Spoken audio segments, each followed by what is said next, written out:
Okay, y'all. Let me get this thing going. There we go. All right. So we back. And this really ain't gonna be a long. I'm gonna be about 35 minutes because I'm late.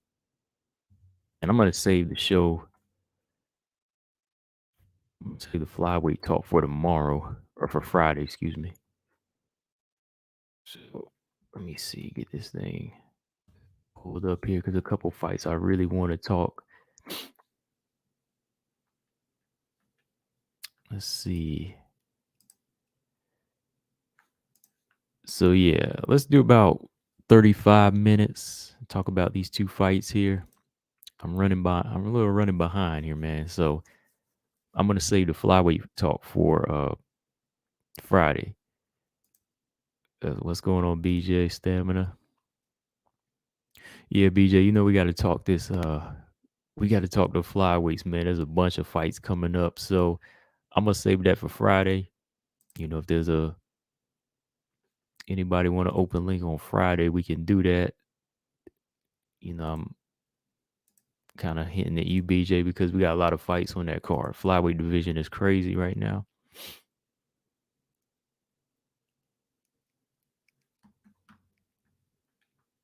James G, what's going on? BJ said we want war flyweights out. Nah, man. I mean, they still coming with it, man. They're the only division that's coming with it as long as they keep doing the fights, man.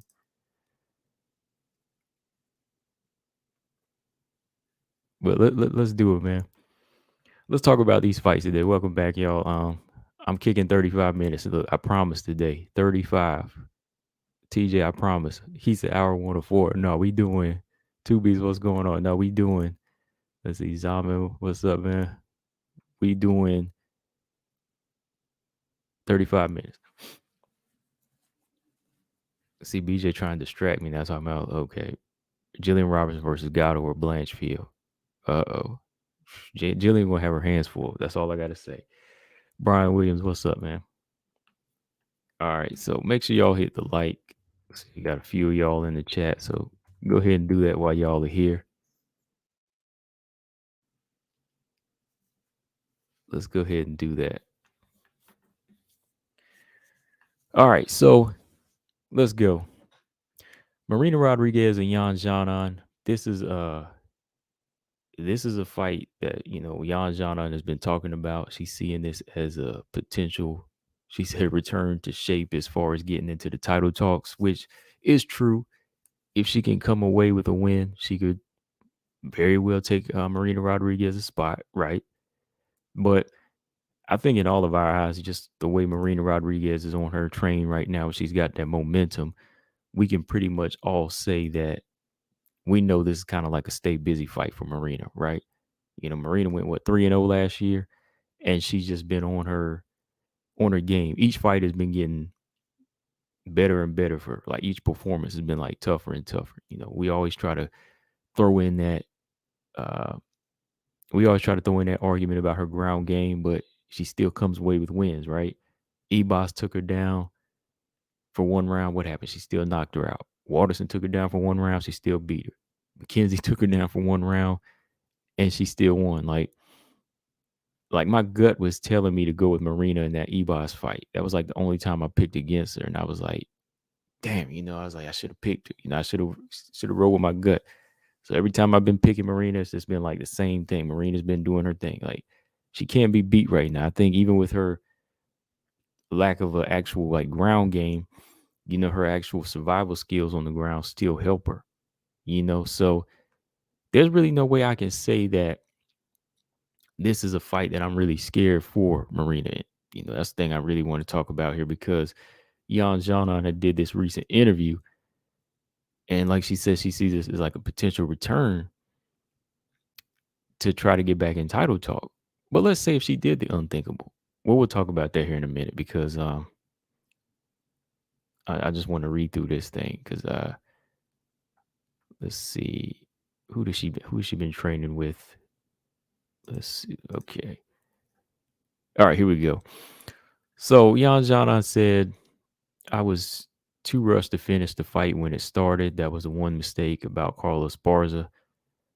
Mm, I don't see how she was too rushed to try to finish that fight. I mean, you got 3 rounds of work. And I mean, if you're a stand up fighter, you got to establish your jab and get the work in, right? So then she said, secondly, I was a little overconfident in my takedown defense. Okay. But everybody, but everybody is improving. Carlos is training hard as well. So I was a little bit overconfident in my takedown defense. Thoroughly losing a fight is not that terrible. It's just an experience. We're all athletes. So a loss is just the hill you need to climb and overcome. Okay, so right there, man. When she was talking about her takedown defense, like Xiaonan to me has never really showcased like great takedown defense. I mean, she's just been always able. She's just been the fighter always able to get her striking going against the lesser fighters she was taking. Like even Claudia had her moments where she got her down, but Yanzana was able to get back up. And then when she got back to her feet, it was just really her work rate and her jab and her speed that was getting the best of Claudia. But I never really saw like any of those fighters bringing the threat like even Carla did, and that's what we talk about, man. Like the division, well, WMMA period is evolving, so for her to come in there a little overconfident, that's just showing you what she's kind of lacking in IQ because she said it herself. Everybody is improving. Carla's training hard. Like even, we hate to admit, a lot of people hate to admit it. Carla's improving as a fighter as well. Carla Esparza, she's improving and she's still riding this wave as long as she can. Still, I think there's some of the best, some of the like the better, stronger wrestlers out there can beat Carla, but I think even Carla's still hanging in there. And for Yan Xiaonan, a fighter that really just depends on her hands. She has to improve. She has to evolve. And in my opinion, right now, I wouldn't have gave her this fight. I would have gave her something where she could fight down because I think we talked about that a while ago. I said that, look, Yan Xiaonan, like, lose the Carla. Okay, it's time to go back down because she just showed you that she is lacking these certain skill sets that she needs. Like, go back and look at the fighters she beat. I give her credit for the fighters that she beat, but it was still something about each opponent she faced. They were in like a different position. They were a different space in their career. Like Claudia, again, I bring her up. Was Angela Hill a fighter that she beat? Hold on. Let me see. Did she beat Angela Hill or Angela Hill beat her? I can't remember. Oh, Yana beat her. Let's see. Yeah, she beat Angela Hill. Then you got to talk about Carolina Kobakevich. She was a fighter that was in a different place. So it was like, uh, that wasn't like the biggest win. Then Claudia, I give her more credit for the Claudia win and the Hill win than I can for Carolina. So there was still a lot that I needed to see from her, right? I'm not going to lie. There was still a lot that needed to be done for her to be considered even top 5, elite. And Carla exposed that. So now I think it's time for her. Well, can't say it's time for her to go back and fight down now because she's fighting Marina. But I think she just has to go in there with that mindset that anything could happen in this fight. I mean, Marina could be the one trying to go for the takedown, right? Marina might be the one trying to go for the takedown this time because even Marina doesn't look like a fish out of water. Totally, when she's on the ground, when she's on her back, she's at least trying to get something done. But Carla couldn't do Carla couldn't do the things that she did to Yan Xiaonan to Marina. She was able to slide back to the cage, get back up, maneuver at times, and just reverse and get to her feet. Whereas Yan Xiaonan, lay flat on her back, and that's it. That's it for her. But let's see. She also talked about the training styles in China versus here, which I kind of find interesting, man, because she said, first off, she said Uriah Faber and his team, they helped her improve a lot. Before, she said she trained at Team Alpha. and her wrestling and jujitsu were two different things. They were separated. She said they helped Uriah Faber helped her mix those things up, become one thing. She said every morning he comes to the gym very early, helps each fighter who has an upcoming fight. He helps everyone, so he's very good. He's very nice at coaching and training. And yeah, she said this is the part where it kind of gets different. She said, I think the volume of training in China is more than it here is in the US. You know, they train more every day in China, but in the US we train less. But the coaches really care about your conditioning. They really care about your condition, physically and mentally, how much you train and you should do every day. So yeah, I think that's interesting. She brought that up because she said in the U.S., I think coaches are more focused on the technique and details, and there are many successful former UFC fighters who are now coaches, share technique and skill. But in China, basically, all the top level UFC fighters, they're still active. I mean, what do y'all think about that? I mean, yeah, I've seen it. I mean, even outside of the US, you know, if you look at some of these other fighters in China when they're training, they've always said that they train every day and they're just kind of like machines sometimes. Like they didn't say that, but if you just go back and look at footage, the way they get in there, they just train like machines sometimes. But she's saying here in the US, the right coaches, they're helping her put certain things together. I mean, yeah, you can kind of see it in performances because even like Zhang Wei Li, she's having to seek out help from, you know, somebody like Henry Cejudo to help her with her wrestling. I mean, it's kind of obvious that a lot of the Asian fighters, their weaknesses are the ground, right? Because they're not trained the same way that Brazilians are. You know, Brazilians, as soon as they come into the game, it is Brazilian Jiu-Jitsu, right? Everybody has a foundation in Brazil and BJJ. Whereas I think in Asia, you know, you're going to get more stand-up fighters. You know, that's why if you go back and look at some of the early Brazilian fighters, like their boxing and hand game ain't the sharpest. It's not like some of the American fighters or even like these fighters from Thailand. You know, but if you go to Asia, you're going to see fighters looking sharp on the feet. When you take them to the ground, like a fish out of water, you know? So I do agree with her on that part. Like if she comes to the US, she's going to get that kind of combination of everything of putting it together as a complete mixed martial art. It's not just coming in as a Muay Thai fighter, a kickboxer, or wrestler, you know? Hold on, let me check these comments here real quick. Yan Jamin said, Jan's defense is all footwork and distance, won't work against a taller, rangier fighter. Yan will get touched on the outside, and when she try to blitz, she'll get countered. Robot Chicken said, if Yan's training with Borshchev, I wouldn't sleep on her, y'all. I know she's been training with Uriah Hall and them, so Marina will clinch and abuse her. Yeah, let's talk about like the clinch too. Two different styles here. You know, they're both stand-up fighters, but Yan Xiaonan, she's more of a kickboxer, more on her hands. She doesn't really incorporate the Thai clinch like Marina Rodriguez does. I think Marina's a little bit sharper and she's a little bit more efficient with what she can she's efficient and she's a little bit more on her game about what she can do with her stand-up game. You know what I mean? Like inside, the outside. Because she's not a fighter that wants to go to the ground. So I think she tries her best to keep it standing in any point. So if it's in the clinch, you know, she's gonna be quick to break with elbows, you know, work the Thai clinch, you know, to break and get that distance. And I think Yan Zhana, she's kind of a sitting duck sometimes. Yeah, her footwork is her defense because that's how she keeps her range. But even at that, like she's not quick enough to turn those angles. You know, Marina's quick. Like you'll see her even in that Dern fight. When you blitz at her, she'll either cut a corner or she'll land shots off the back foot. You know, so Marina Rodriguez has all her bases covered in this type of fight. This is what she wants. And this is what This is what Marina knows she wants in a fight.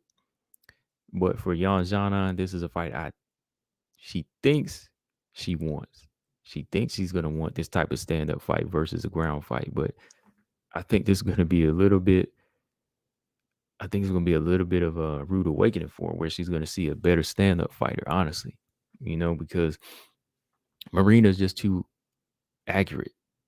She's economical with her shots too. She doesn't waste anything. Um, let's see here. James G said, "Isn't Rodriguez from a shootbox camp?" I don't think she is. She's more from a. Let me check. I didn't know that. I mean, she doesn't really have that shootbox. She's more Muay Thai. Like she was a Muay Thai fighter. She's like one of those just Brazilian fighters who started off in Muay Thai. She wasn't really like shootbox like Myra Buena Silva and them and her girlfriend Gloria DePaula. And you look at her style. It's not really it's not really that shootbox style. Like it looks more pure Muay Thai at times, and even boxing. Yeah, yeah,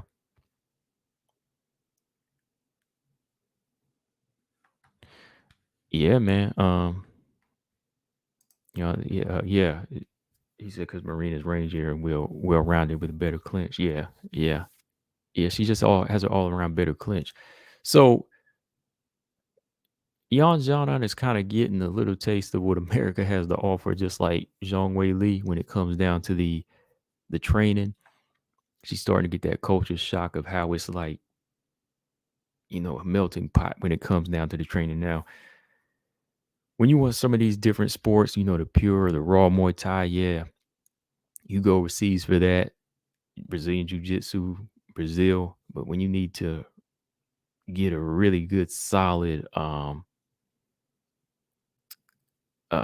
combination of everything for mixed martial arts, you're gonna find that here. I mean, that's just real. You're just gonna find that here. Everybody comes together here, you know. Uh Brian Williams said, "Did you say her girlfriend?" Yeah. Yeah, Myra Buena Silva and Gloria DePaula. That's her girlfriend. Yeah, you know that. BP said Manon beats Jessica I. If Firo loses, she's not a serious contender. Yeah, if she loses, yeah, she would be not a serious contender, right? That's why this is a test. you know? Um, yeah. So y'all John on, I think, yeah, that was probably the part where it really separated for her, like she said, where they were working wrestling and then working jujitsu. She needed to put them together. She really needed to put them together. I think as a fighter that didn't really have a early background in it, having it separate kind of I think kind of like clustered in her mind, and it confused her on how to work it all. That's why they need those type of coaches like Faber and his team to really um help her put it all together. But let's see, what else did she say? She said, "I got Marina. If I'm able to win, I can get back to being a contender again. So I have to grab this opportunity to take the victory, get one more step closer to the belt." Even if she did, I think we know she came away with this win. There's still it's still a point where I gotta say that she would have to fight down, man, because like everybody else would really, and I'm not like disrespecting John. I'm just saying like this is a tough crop of strawweights ahead of her. There's still a point where I say, nah, man, she can't beat most of these other fighters. Rose can't beat her. If Joanna actually got back in the mix, Jan Janon's style is similar to Joanna's. Joanna built that style, or she in the UFC. That's her style. Volume puncher. The kicks, uh, more pop than Jan Janan. So it was just kind of one of those situations where I think they just had to match Marina up with somebody, and it's kind of a stay busy for Marina. Anything can happen in these fights, but I still see Marina taking this one. What else did Marina have to say though? This is what she said. Marina said, "Look, I'm targeting the title by 2022, and she's looking to finish Xiaonan. I think that's all we need to hear. You know, it's not overconfidence, like, just saying I'm gonna knock the person out. Finish can come any type of way. You just look to knock somebody out, and you're just trying to knock them out cold, but she wants to finish it. I mean, any fashion that comes. Let me see. What did she say here? As part of training, each fight. Let's see. Okay, Marina said each fight, I realize I'm a new fighter. I gain new abilities. I become a better fighter because I have stronger bases. On the outside, whoever was looking at the fight, if it might seem that sometimes I was in trouble, I wasn't. I was winning her game every second there, and I knew what I was doing. Okay, okay. So Rodriguez said if y'all thought she was getting beat on the ground, look, she was just playing into her game. I mean, that was a dangerous game to play, right? That was a dangerous game for her to be playing on the ground with Dern. But I mean, she survived. She did survive it, right? Uh, but I have to give her credit. She did do well against Mackenzie Dern, even in that second round. Let's see, what else did she say here?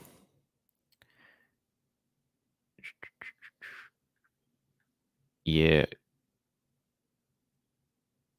Yeah, she said, okay, she was already someone that was on the radar for the title shot.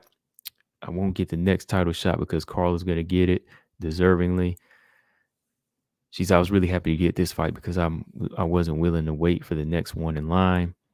So Xiaonan was a perfect fit. So she's just staying in fighting mode. So yeah, I mean, that's good too. I mean, she didn't just say, okay, I'm gonna sit out because I'm 3-0.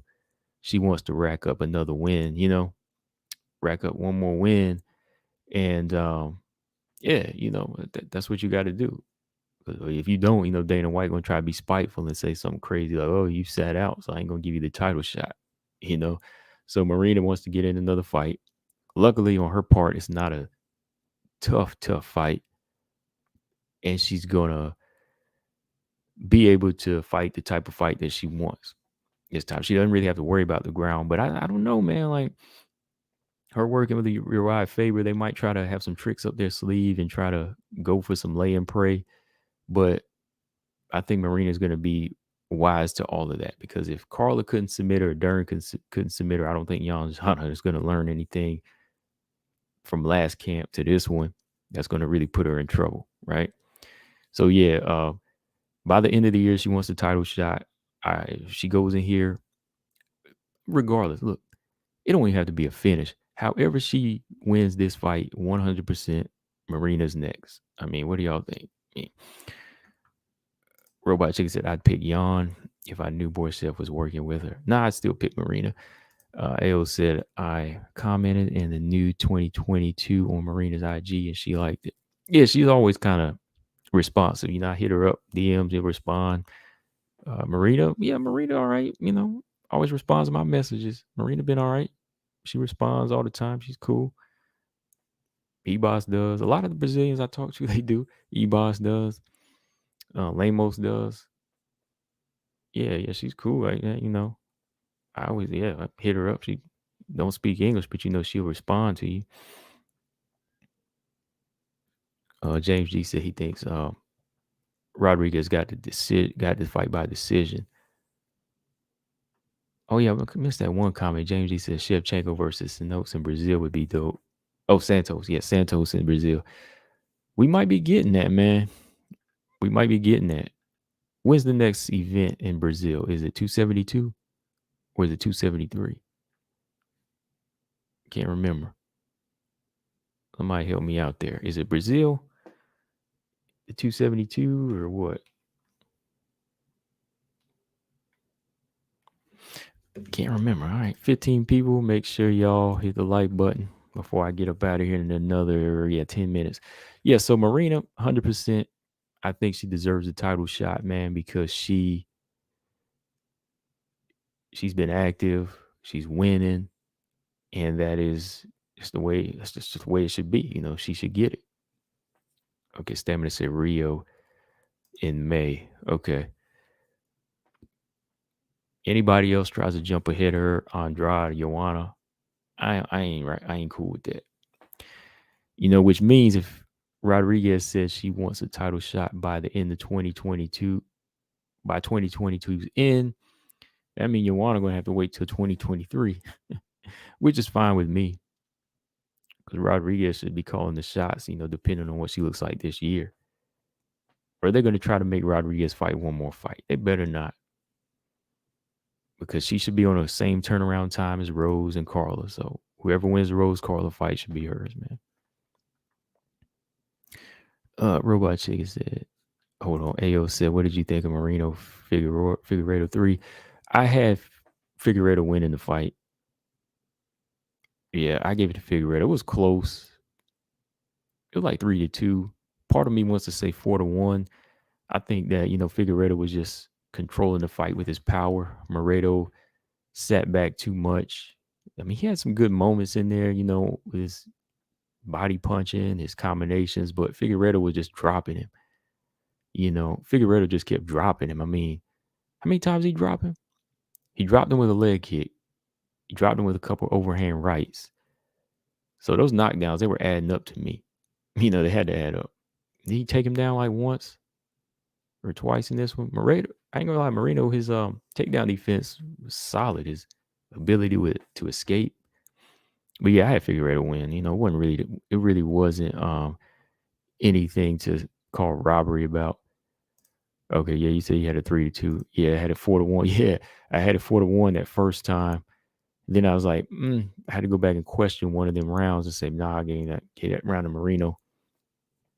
But yeah, shout out to Figueiredo. He came back and proved. I was iffy about picking him because when I saw that documentary, I kind of thought he looked defeated, but I stuck with it, man.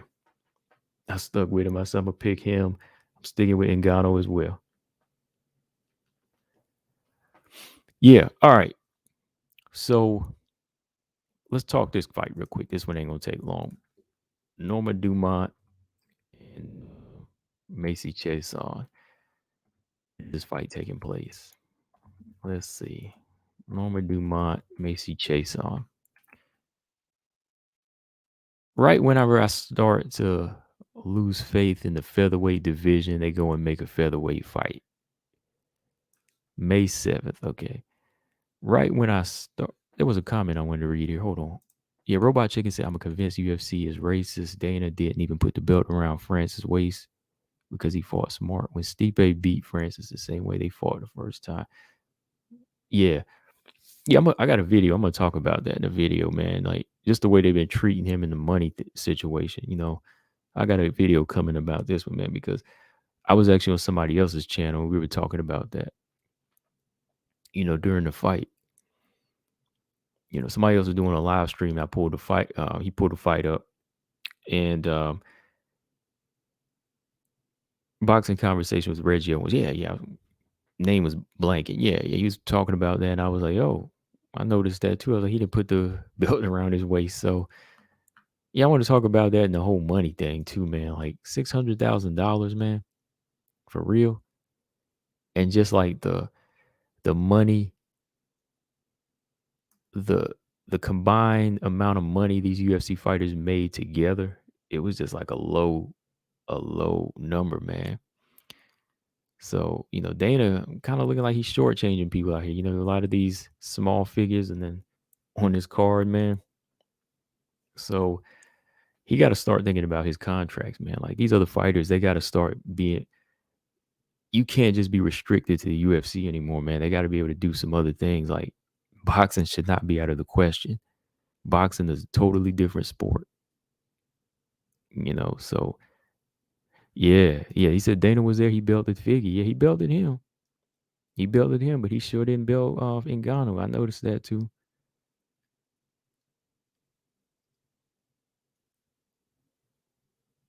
Mm. Yeah, I thought he was at the event. Yeah, he was there.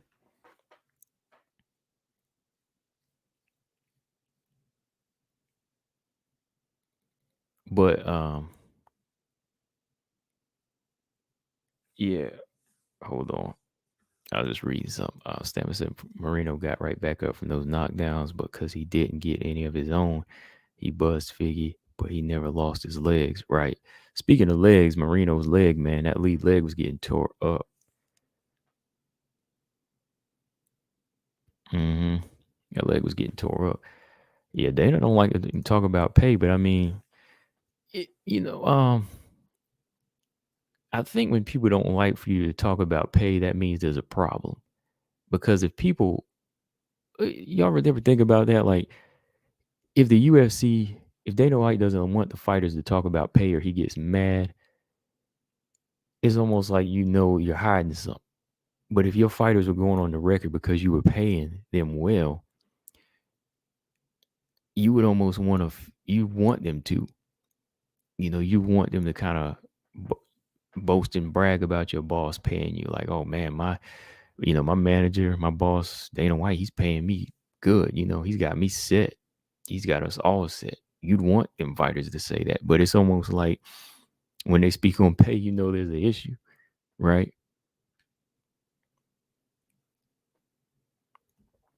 James G said, yeah, Brian, yeah, he was there.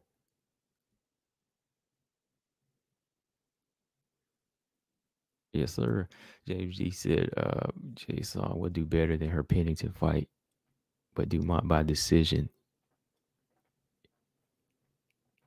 Yeah, let's talk about that here real quick. Hang on. All right. So Norma Dumont, like I said, Macy Chiasson. Right when I lose faith in the division, we have a featherweight fight coming up. Now, I don't know if there's much gonna come of this though. We don't know. Both of these fighters moved up now. They still got Norma Dumont ranked at bantamweight, so we'll see what's going on with this fight. Yes, Stamina, this is actually the card. May 7th, Macy and Norma are in Rio de Janeiro. So yeah, this is the Brazilian card, y'all. May 7th, Chiasson Norma Dumont's on this one. And first off, I have to say, yeah, I do like it. Number one, I like this fight because it's at 145, and you will get to see these two fighters at their full potential. You know, um, I was a little disappointed in Macy in her last fight. It really was, just against Roxy, just the way Roxy was able to school her, like the veteran that she is. But I'm gonna still give her a chance to come back in this division now that 145 is back. Now that she has a full training camp ahead of her, I still think she has the. I still think she can offer a lot. I'm not gonna go with switch styles on her like that yet. I'm not saying that's my pick now, but I still think she can offer something to this growing potential division here. Norma Dumont being at, you know, she's been able to settle in at 145 as well. She can really perform the way she needs to.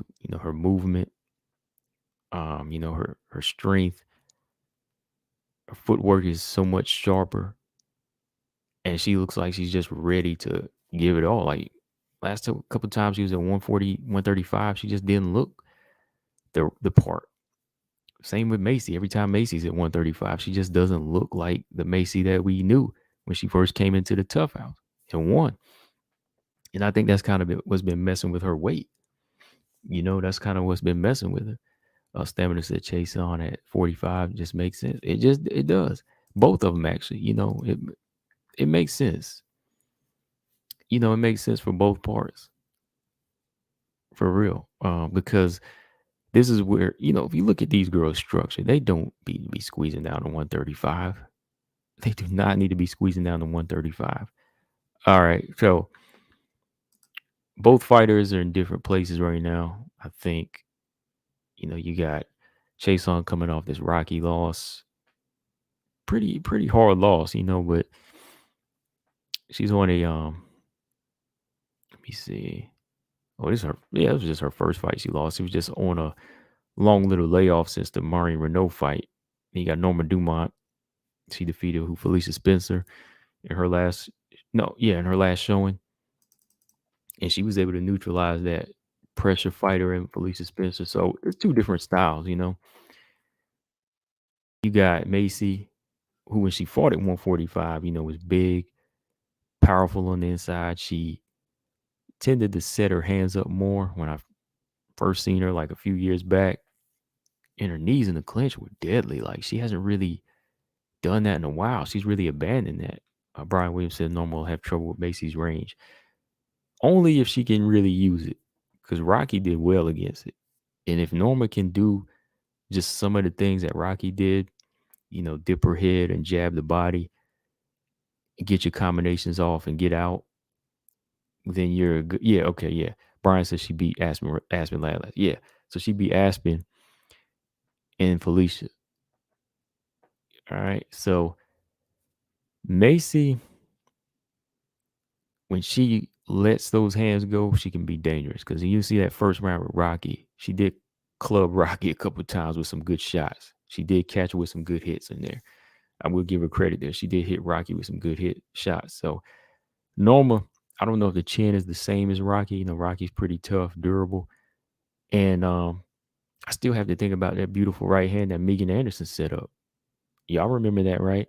I know she said something about the weight thing at the time, but hey, that was featherweight. I can't take that as an excuse, man. You know, I'm just saying that's Megan Anderson, the equalizer right there. I mean, she packed the power and she dropped. Oh my goodness, she dropped Norma Dumont. That's kind of what Macy Chiasson has to settle into. Macy's got to be that fighter to start using that range. So yeah, Brian, if she uses that range, there gonna be problems.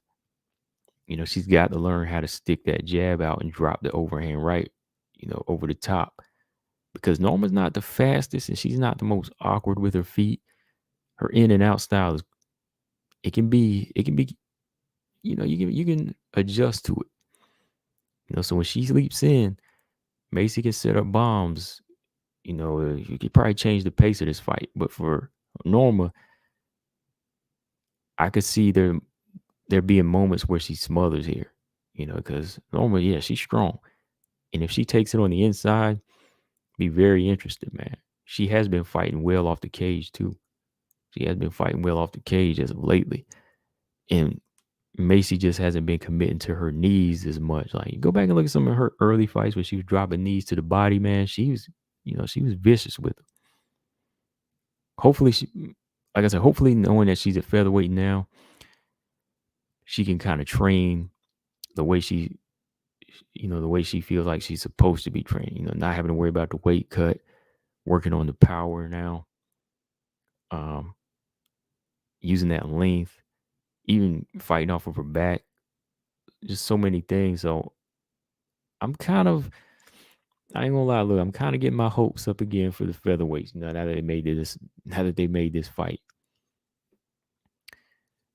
Brian Williams said Norma likes to fight from range, though she doesn't close distance like Rocky did. Yeah, she doesn't. She doesn't. That's where Rocky. But you know, Rocky did find success from the outside too. Was my point. Like, to take away the range, she was jabbing nice to the body, and then she was coming over the top and then stepping back out. She was doing well on the outside. Rocky was doing both, in my opinion. But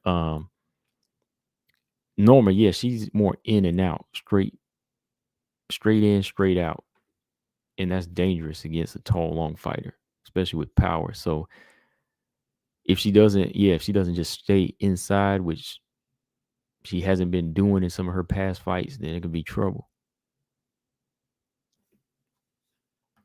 A lot of good things going into this fight where I don't see it going the distance though. I see somebody getting dropped and even submitted. Definitely see a submission or knockout in this fight. James G said Chiasson is very strong. Yep. James G said Dumont takedowns are great. Yeah, Dumont's takedowns I think gonna be a problem. Once you can mix up the limbs of a tall long fighter that doesn't really have great balance, it could be an issue. But Macy's really been settling in the switching stances nicely. You know, if you go back and look at how she's been switching stances, that can kind of throw you off, and that might throw Norman off, and Norman might get caught by the power hand. You don't know. Power hand might be the left 1 minute, next minute it's the right. He said gives Nunes someone to fight at 45. Yeah, we need a few more. Yeah, stamina. Yeah, stamina. That's why I forgot that fight, man, because that fight was just, oh man, like I ain't ever look. If you don't bring it up to me, or if Sherdog or Tapology is not in front of me, I'm not gonna remember that fight. I'm not gonna remember that fight. That's why I was like, wait a minute, what was her last fight? Felicia Spencer. That's what I was thinking. I was like, man, nah, I am not gonna. I'm gonna try to forget it. Let me put it that way. So yeah, man. We'll come back and talk. This fight's all the way out in May, and Marina Yanjana, and that's a couple months away. That's March. I just think Marina's in a good place right now where she can, call the shots, be that next contender, and she's definitely in that position to get the title shot after Carlos Esparza, right? So yeah, man. I'm gonna get up out of here, y'all. I just want to come on here real quick and talk these two fights. We'll talk all these upcoming flyweight fights in, let me see, Friday. Yeah, we'll do it Friday. I'll be open all day Friday, so we'll jump on 7 p.m. ish, 7:30 ish. James G said, wonder why Barber agreed to fight Montana instead of Blanchfield. That was the original matchup back in November. Barber and Montana was the original fight. And then Montana had pulled out. Blanchfield stepped in. Then Barber got injured, right? So Miranda came in. So it became Miranda versus Aaron. So maybe she just wants to go back to the original fight. I mean, maybe. I'm guessing. But yeah, Stammen said we are owed another 60 minutes. 60 minutes will turn into 120 quick, man. Then 120 will turn into 180. So no, not tonight, man. Let me cut it short here. So yeah, man. I don't know. What do y'all want me to talk about Friday besides flyweights? That's my last question for y'all before I leave. What do we talk about Friday besides flyweights? What else is going on? Like ONE FC. No, we got Zambawanga and Soy Ham. Their rematch is made in ONE FC. So that's good. Hang on. So I might go into that a little bit. Yeah. Yeah, we'll think of something. We always do. Yeah, I am never short of we're never short of topics when it comes to this sport. James G said Cyborg soon decapitation of Zingano. Oh, of course, we're gonna, yeah. Tentative date is March 11th. So yeah, we can always have fun with that one. I mean, I love Cat though, man. Cat's cool, but we all know, man. Come on, this is Chris we're talking about. It could be any one of my favorite fighters going in there with Chris, and I would still feel the same way. But yeah, man. Shout out to everybody in the chat. Make sure y'all hit the thumbs up on the way out, and hit the subscribe if you haven't. And we will be back in 3 days. Yeah, 7 p.m. ish, 7:30. Make sure y'all come back through. And there we go. Close that out. Like always, Combo Breaker 99. I am out. Subscribe. Peace.